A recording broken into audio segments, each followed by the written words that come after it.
பொன்னி இன்னைக்கான எபிசோடில் பொன்னி வந்துட்டு கோயிலில் பாட்டெல்லாம் பாடி ரொம்ப சந்தோஷமாக அந்த சாமி ஃபோட்டோவை வீட்டுக்கு எடுத்துகிட்டு வராங்க.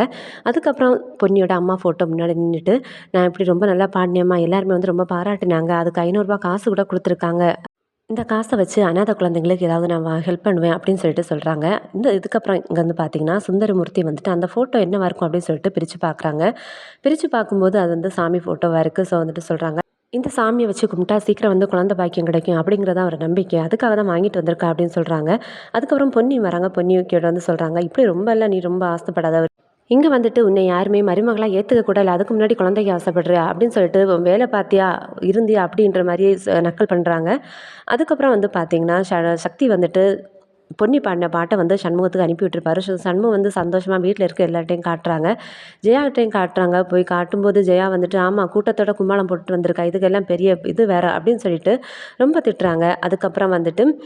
அதுக்கப்புறம் சக்தியும் பிரீத்தியும் வீட்டுக்கு வராங்க. சக்திகிட்ட இதை பற்றி ஜெயா கேட்குறாங்க. ஆமாம், நாங்கள் கோயிலுக்கு போனது பொன்னிக்கு வந்து தெரியாது, நானும் பிரீத்தியும் தான் கோயிலுக்கு போனேன் அப்படி மாதிரி சொல்கிறாங்க. இதெல்லாம் கவனிக்கிற பிரீத்தி வந்து நினைக்கிறேன், கண்டிப்பாக உங்களை நான் வந்து சீக்கிரமாக பிரிச்சிடுவேன்,